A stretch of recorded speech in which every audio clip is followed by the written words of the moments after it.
왜 우리는 나를 아프게 하는 사람에게 반복해서 끌릴까? 그 사람은 정말 아니야. 친구들의 뼈아픈 충고, 거울 속 초라해진 자신의 모습, 그리고 수없이 다짐했던 이별의 결심.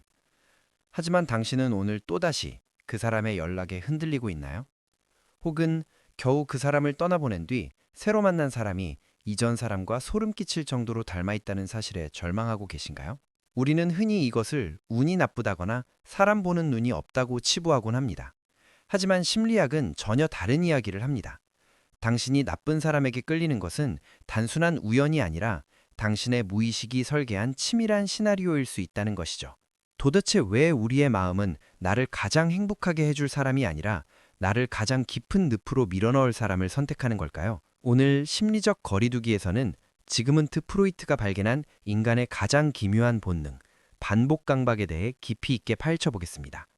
이 영상을 끝까지 보신다면 당신의 발목을 잡고 있는 그 지독한 연애의 사슬을 끊어낼 열쇠를 발견하게 될 것입니다. 첫 번째 이유는 우리 뇌의 독특한 작동 방식에 있습니다.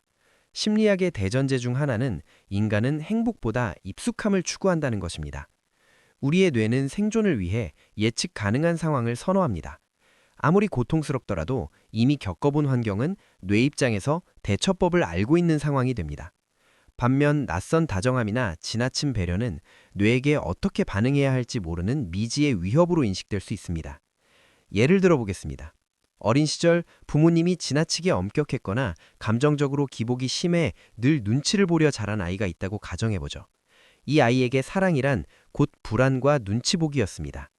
성인이 된 이 아이에게 다가온 다정하고 평온한 사람은 어떨까요? 뇌는 이렇게 반응합니다. 이상해. 너무 조용해. 이건 사랑이 아니야. 뭔가 잘못됐어. 반대로 자신을 무시하고 감정적으로 고통을 주는 나쁜 사람을 만나면 뇌는 기묘한 안도감을 느낍니다. 그래, 이게 내가 알던 사랑이지. 이제야 어떻게 행동해야 할지 알겠어. 심리학자들은 이를 정서적 고향이라고 부릅니다. 아무리 낡고 무너져가는 집이라도 낯선 궁궐보다 편안하게 느껴지는 것과 같습니다. 당신이 나쁜 사람에게 끌리는 것은 당신의 무의식이 그 고통스러운 익숙함을 집이라고 착각하고 있기 때문입니다. 이제 더 깊은 심연으로 들어가 보겠습니다. 정신분석학의 창시자 프로이트는 제1차 세계대전 참전용사들이 끔찍한 악몽을 반복해서 꾸는 것을 보고 의문을 가졌습니다. 왜 인간은 고통스러운 기억을 굳이 반복해서 경험하려 하는가? 여기서 탄생한 개념이 바로 반복 강박입니다. 반복 강박은 과거에 해결하지 못한 심리적 상처를 현재의 관계에서 재현함으로써 이번에야말로 그 상황을 극복해보고자 하는 무의식적인 욕구입니다. 어린 시절 나를 거부했던 아버지, 나를 방치했던 어머니로부터 입은 상처가 있는 사람은 무의식 중에 그들과 닮은 파트너를 선택합니다. 그리고 마음속으로 위험한 도박을 시작하죠. 그때는 내가 힘이 없어서 부모님을 변화시키지 못했어. 하지만 지금의 나는 달라. 이 나쁜 사람을 변화시켜서 나를 사랑하게 만들면 내 어린 시절의 상처는 비로소 치유될 거야. 이것은 일종의 무의식적 재도전입니다. 과거의 비극적인 결말을 해피엔딩으로 바꾸고 싶어 하는 강렬한 열망이죠. 하지만 비극은 여기서 발생합니다. 당신이 고른 상대는 애초에 당신의 부모님처럼 사랑을 줄 능력이 없는 사람일 확률이 높기 때문입니다. 결국 결말은 바뀌지 않고 당신은 과거의 상처를 현재에서 똑같이 반복하며 더 큰 좌괴감에 빠지게 됩니다.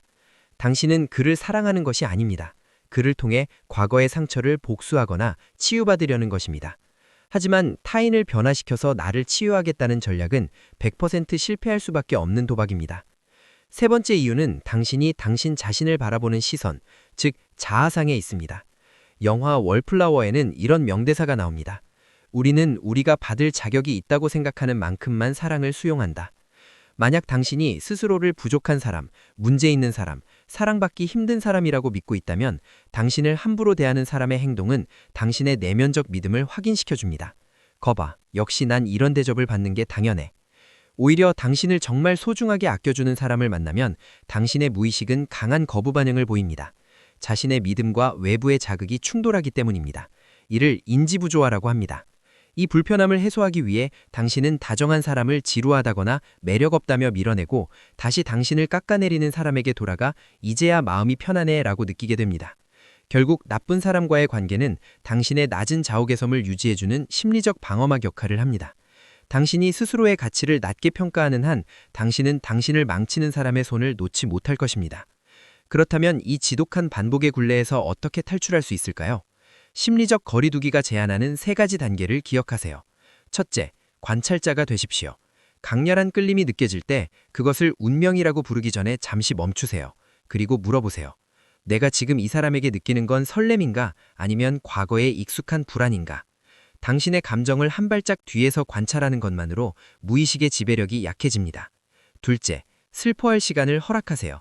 나쁜 사람에게 자꾸 끌리는 이유는 과거에 제대로 치유받지 못한 상처가 여전히 울고 있기 때문입니다. 그 아이를 외면한 채 타인을 변화시켜서 보상받으려 하지 마세요. 대신 당신 자신이 그 아이의 다정한 부모가 되어주세요. 그때 참 힘들었지, 네 잘못이 아니야 라고 스스로를 위로하는 과정이 선행되어야 합니다. 셋째, 보호막을 시각화하세요. 우리 채널의 로고처럼 당신 주변에 투명하고 단단한 보호막이 있다고 상상해보세요. 외부의 비난, 무시, 가스라이팅이 그 보호막에 부딪혀 튕겨나가는 모습을 그려보세요. 당신의 공간을 침범하는 사람에게 여기까지는 들어올 수 없어 라고 말할 수 있는 건강한 경계선을 세우는 연습을 해야 합니다. 사랑은 당신을 파괴하는 것이 아니라 당신을 온전하게 만드는 것이어야 합니다. 만약 당신이 지금 고통스러운 관계 속에 있다면 그것은 당신이 나쁜 사람을 좋아하기 때문이 아니라 그저 치유받고 싶어하는 간절한 마음이 길을 잃었기 때문임을 잊지 마세요. 이제 그만 그 위험한 도박을 멈춰도 됩니다. 당신은 더 이상 누군가에게 당신의 가치를 증명할 필요가 없습니다. 당신은 이미 존재 자체로 충분하며 다정하고 평온한 사랑을 누릴 자격 충분합니다. 오늘 이 영상이 당신의 마음속에 작은 보호막 하나를 세워주었기를 바랍니다. 이 영상이 도움이 되셨다면 구독과 좋아요로 함께 해주세요.